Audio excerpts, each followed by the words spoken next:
Oh, proposal penelitian sudah selesai. Begitu juga dengan infografik dan running data di SPSS. Tidur. Apalagi sih? Wawancara. Malam-malam begini. Wawancara dengan narasumber podcast di Taiwan. Mana sudah malam lagi. Sudah lelah pula. Ya sudahlah. Demi nilai saudara-saudara. Taiwan. Naratif resmi umum tidak ingin kamu sadar akan pengaruhnya. Naratif resmi umum tidak ingin kamu mendambakan statusnya seperti sedia kala. Naratif resmi umum bahkan tidak menyebutnya sebagai sebuah negara. Namun, Taiwan adalah salah satu dari 4 macan Asia selain Singapura, Korea Selatan, dan Hong Kong. Mungkin kamu tahu Taiwan dari merek ayam goreng XXL Shilin atau teh susu mutiara Cha Time. Mungkin kamu juga tidak sadar bahwa merek barang elektronik seperti Asus atau restoran seperti Din Tai Fung nyatanya berasal dari Taiwan. Taiwan menduduki peringkat ke-11 dalam Index of Economic Freedom yang dikeluarkan oleh Heritage Foundation. Selain itu, dalam 2018 Human Development Index, Taiwan menduduki peringkat ke-21 dengan kategori Very High Human Development. Di bidang pendidikan, Taiwan juga memiliki peringkat pendidikan yang tinggi di dunia. Taiwan menduduki peringkat ke-17 dalam 2018 Worldwide Educating for the Future Index Report yang mengukur kesiapan dan efektivitas negara-negara dalam mempersiapkan pelajarnya dengan kemampuan-kemampuan penting untuk karir dan masa depan mereka. Tercatat 16 perguruan tinggi di Taiwan masuk dalam QS World University Rankings 2020. Universitas terbaik di Taiwan, yaitu National Taiwan University, menduduki peringkat ke-69 dalam daftar tersebut. Dilansir dari Kompas.com, 7.000 mahasiswa Indonesia berkuliah di Taiwan pada 2018. Pemirsa Pai, mari simak perbincangan saya dengan teman saya Ricardo yang berkuliah di Taiwan pada saat ini. Halo Jason, terima kasih juga udah ngundang gua buat jadi narasumber untuk podcastnya tentang kehidupan mahasiswa Indonesia di luar negeri. Menurut gua ini podcast yang tentunya bakal bermanfaat banget buat anak-anak SMA yang akan mau kuliah. Ricardo, terima kasih juga sudah bersedia menjadi narasumber di episode Pai kali ini. Bagus jika kamu menyukai podcast ini dan tentunya kita berharap supaya Pai bisa membantu calon mahasiswa Indonesia yang mau kuliah di luar negeri. Oke, kita lanjut ke pertanyaan pertama. Oke, jadi silakan perkenalkan dirimu kepada sobat-sobat pendidikan Pai, termasuk nama, umur, kuliah di mana, maksudnya di kota mana di Taiwan, atau di universitas mana, di fakultas mana, di jurusan apa, angkatan berapa, sekarang semester berapa, dan juga masuk tahun berapa. Nama gua Ricardo Hogan, sekarang umur 21, sedang kuliah di National Taiwan University di Taipei, Taiwan. Jurusan Civil Engineering. Gua angkatan 2018, seangkatan sama Jason, dan sekarang semester 5. Beberapa teman yang pernah saya tanyai mengatakan bahwa mereka mau kuliah ke luar negeri karena ingin mencari pengalaman baru atau memperluas khazanah pengetahuan dan pendidikan mereka. Kalau kamu sendiri, kenapa? Sebenarnya alasan gua ya kurang lebih sama kayak mereka sih. Pertama, nyari sekolah yang lebih bagus dari yang di Indonesia. Taiwan ini universitasnya banyak dan beberapa universitas itu lebih bagus secara ranking dunia ya. Yang di QS World Record itu di atas universitas terbaiknya Indonesia. Dan selain itu gue mau cari pengalaman untuk tinggal jauh dari orang tua. Ya mungkin kalau teman-teman yang sekarang kuliahnya di daerah lain di luar tempat tinggal kalian, misalnya kalian masuk sekolah negeri dan mesti kayak tinggal di Jogja atau tinggal di Surabaya begitu, kalian akan ngerasain tinggalnya merantau itu rasanya beda kan, kayak harus belajar jadi mandiri, harus disiplin. Nah cuma kalau ke luar negeri itu rasanya kayak ada challenge tersendiri aja gitu. Selain itu juga bisa belajar bahasa yang baru. Lalu, kenapa harus kuliah di Taiwan?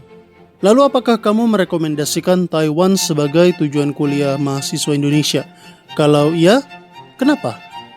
Oke, kenapa harus Taiwan? Sebenarnya gak ada kenapa-napa sih. Kebetulan aja dikenalin sama sekolah waktu itu, direkomendasiin sama sekolah kalau. Lalu dan menurutku Mandarin itu salah satu bahasa yang lumayan penting sih dan banyak dipakai di dunia internasional, apalagi kalau misalkan mau bisnis gitu sama orang Cina atau sama orang Malaysia, Singapura, itu Mandarin kepake banget. Terus setelah aku research juga, sekolah yang dikenalin, kampus yang dikenalin sekolah SMA aku itu juga lumayan bergengsi lah kampusnya lah. Jadi kualitas pendidikannya juga oke, Taiwan. Selain itu, dan alasan lainnya itu biaya sekolahnya itu di Taiwan nggak terlalu mahal. Buat perbandingan, kira-kira itu sekolah kampus negeri di Taiwan itu kurang lebih biayanya mirip kayak kampus swasta di Indonesia, kayak Tarumanegara, Trisakti dan segala macam. Terus kalau yang swastanya akan lebih mahal sekitar 2 kali lipatnya deh. Oh, alasan lainnya juga, aku pas research itu, pas cari-cari di internet juga, Taiwan salah satu negara yang aman dan ramah terhadap pelajar. Jadi gak usah takut ada masalah, bisa kenapa selama tinggal di sana. Orang tua juga lebih tenang, biarin aku kuliah di luar negeri. Apakah kamu merasa kangen dengan Indonesia? Apa yang paling kamu rindukan dari Indonesia ketika berkuliah di Taiwan? Kita tahu bahwa mungkin salah satu kendala yang berarti untuk mahasiswa Indonesia yang ingin kuliah di Taiwan adalah masalah bahasa. Mungkin kalau kuliah di Singapura atau Malaysia, atau malah yang jauh seperti di Jerman atau Inggris, Amerika, lebih mudah karena bahasa tertulisnya masih menggunakan alfabet yang sama dengan kita. Tetapi Taiwan menggunakan aksara Mandarin yang tradisional, berbeda dengan yang dipakai di Tiongkok Daratan dan yang umum diajarkan kepada orang-orang asing di luar Tiongkok Daratan sendiri. Untuk kamu, apakah ini menjadi suatu masalah? Bagaimana kamu mengatasinya? Buat bahasa pasti masalah buat semua murid asing. Untuk itu, gue ada les sebelum berangkat ke sana. Les itu lumayan bantu until some point sih. Sisanya itu mesti dipelajari dan dialami sendiri. Misalnya kayak kata-kata yang sering dipakai, kebiasaan lokal itu ngomongnya kayak seperti apa, itu mesti dialami sendiri, belajar sendiri. 1 tahun pertama gue juga fokus banget buat dalemin Mandarin. Gue benar-benar cuma kuliah dan belajar Mandarin doang. Gue bahkan sampai nulis di buku kosong, buku notebook gue sendiri, itu isinya jadi kayak kamus personal gue sendiri. Tiap ketemu kata-kata baru, gue tulis di dalam Hanzi-nya apa, pinyin-nya apa, artinya apa. Terus gue bagi jadi beberapa section, misalkan ini makanan, ini kayak berhubungan dengan pelajaran fisika, ini berhubungan dengan jalan-jalan dan transportasi gitu. Jadi kayak berasanya kayak main Pokemon gitu loh, ketika lo ngeliat sesuatu huruf yang lo gak ngerti, langsung catat, langsung cari di kamus, di Pleco. Sekarang, nanti aku ngomongin tentang aplikasi yang aku pakai buat translasi bahasa. Aku langsung cari di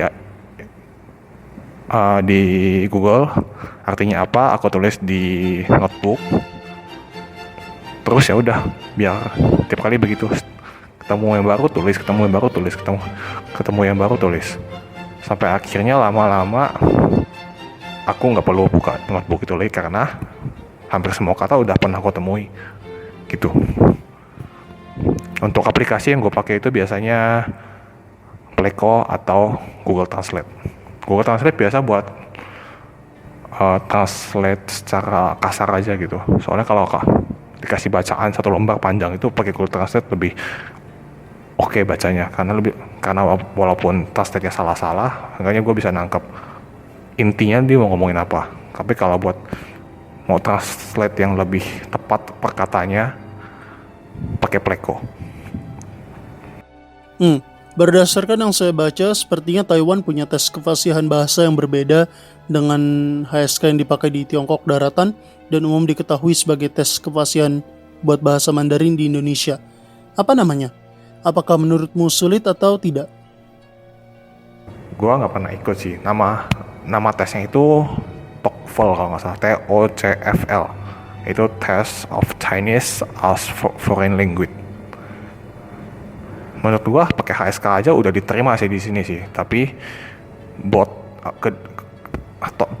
TOEFL and SSK itu menurut gua tesnya nggak sebagus tes IELTS atau TOEFL-nya yang untuk bahasa Inggris. Soalnya mereka nggak ada latihan ngomongnya sih. Itu kayak ujian kemampuan berbicaranya itu terpisah lagi, bukan main fokus di ujian itu loh. Jadi ketika walaupun HSK lo udah bagus, sometimes buat ngomong itu lo perlu latihan lagi. Bagaimana menurutmu kehidupan di Taiwan untuk seorang mahasiswa Indonesia? Boleh dibagikan pengalamannya, mungkin termasuk biaya hidup, lingkungan pergaulan, dan juga watak orang Taiwan, kemudahan kesulitan yang ada, keuntungan atau mungkin kerugian tinggal di Taiwan. Apa yang kamu suka atau tidak suka dari Taiwan? Silakan. Biaya hidup itu pasti lebih mahal dari Indo. Buat gambaran aja, gue biasa anggapnya tuh sekitar 2 kali lipat biaya hidup Indo. Jadi misalkan gue makan itu bisa sekitar 50.000 sampai 100.000 sekali makan satu porsi makan siang. Biasanya sekitar 50.000 lah.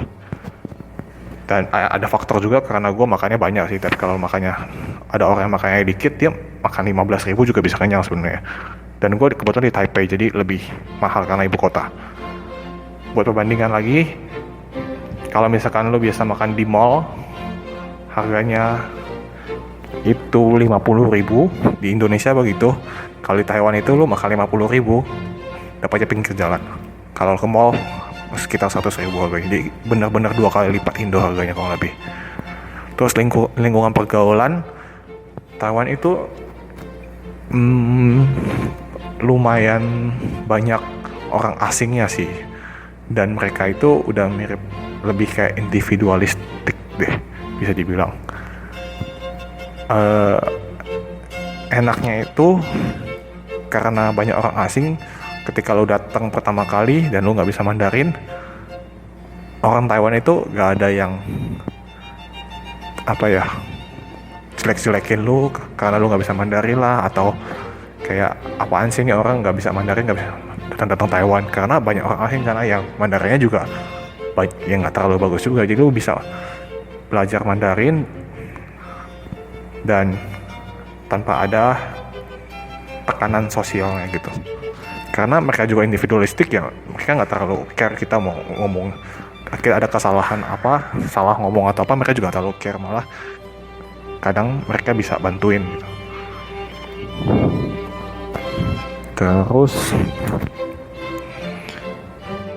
Terus apa yang aku suka dan tidak suka dari Taiwan?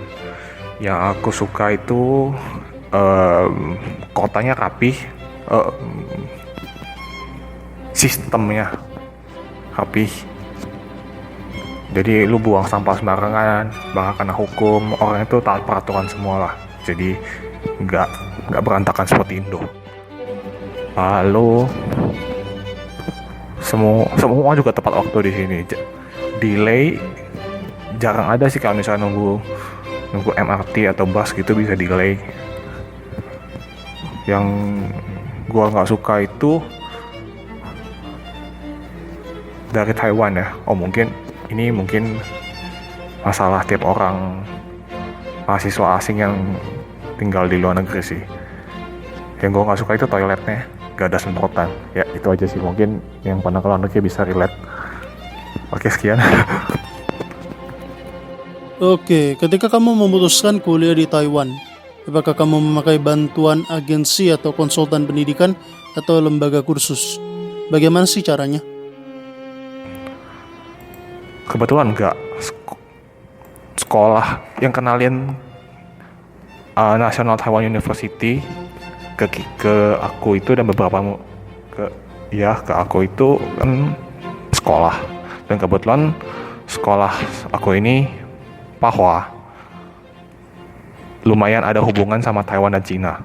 Cap Pahua itu lumayan diakui di lembaga pendidikan di sana, jadi nggak perlu ke agensi lagi buat ngurus dokumen. Mau translate sama guru Mandarin di Pahua, langsung minta capnya, itu ya, udah diterima itu. Jadi kalau ada benefitsnya sendiri sih kalau sekolah di sini. Berdasarkan data terakhir yang saya lihat bahwa kurs mata uang Taiwan ke rupiah bisa dikatakan, maaf kalau salah, jauh lebih rendah dari dolar Singapura atau bahkan euro. Asumsinya, maaf juga kalau salah, bahwa finansial tidak terlalu menjadi kekhawatiran bagi mahasiswa Indonesia di Taiwan. Apakah umum bagi mahasiswa Indonesia di Taiwan untuk bekerja dalam arti untuk menambah penghasilan? Bagaimana dengan kamu sendiri? Iya, ini benar banget sih. Biaya hidup di sini itu nggak semahal Singapura atau negara Eropa. Singapura gue pernah pergi ke sana, biaya hidupnya itu sekitar 5 kali Indo. Sedangkan Taiwan ini cuma 2 kali Indo. Jadi harusnya nggak terlalu masalah ya. Apalagi kalau kamu makannya dikit, nggak banyak kebutuhan aneh-aneh gitu, itu lebih gampang lagi.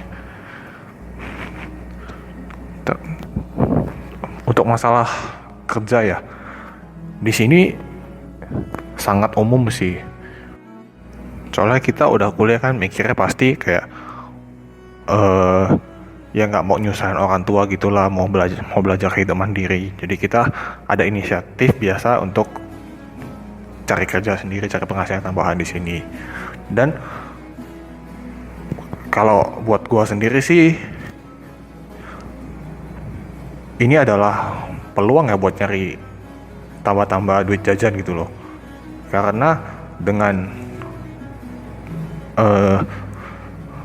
biaya hidupnya 2 kali lebih mahal dari Indo, tapi hasil gaji di sini itu standar gaji minimumnya 3 kali lebih besar dari Indo. Jadi aku sih tetap minta untuk kehidupan sehari-hari, tetap minta orang tua ya. Tapi aku juga kerja buat jadi tabungan aku di masa depan. Jadi setelah lulus, setengahnya lo ada duit, mau ngapa-ngapain bisa gitu. Gak perlu tergantung sama orang tua setelah lulus. Gua di sini mulai kerja dari tahun kedua. Itu gue baru mulai kerja, karena gue bilang tahun pertama gue fokus buat improve Mandarin gue, mantepin Mandarinnya. Terus gue kerjanya itu di pertama kali sebagai tukang cuci piring di satu restoran steak. Di sana itu gue masuk dapur, terus kayak ya sebenarnya kalau dibilang cuci piring doang mungkin gak ada skill apa-apa gitu, tapi ketika lo masuk dapur itu ternyata lo mesti communicate terus sama chefnya, sama ya inilah, sama ya chef atau sama orang dapur lah, sama waiter kita juga buat mesti apa yang kurang, mesti ngapain gitu. Jadi itu lumayan latih Mandarin juga, nambah vocabulary gue juga tentang makanan. Terus lama-lama gue dari cuci piring doang, bantu potong-potong, dilempar keluar, akhirnya jadi waiter. Di waiter gue disuruh pelajari menunya, terus lainin orang mau pesen, semua tamu ada pertanyaan apa, tanya ke kita harus bisa jawab, jelasin makanan kita dengan selancar mungkin. Itu menurut gue sangat melatih Mandarin gue banget. Itu ya menurut gue kalau mau kerja di resto itu sisi positifnya lu bisa latih Mandarin di bidang industri food and beverage. Dan setelah lu udah lancar ngomong Mandarin tentang makanan, biasanya sih lu kayak kelihatannya udah jago nih orang Mandarinnya, karena kan semua orang pasti itu lumayan topik yang pasti diomongin tiap orang. Kalau ketemu orang, biasa orang ngomongin tentang makanan, mau pesan makan apa segala macam, pasti ngomongin tentang makanan lah. Kalau lu bisa ngomong dengan bahasa Mandarin, lu kan kelihatan kayak udah jago lu Mandarinnya, padahal cuma bisa tentang itu doang gitu.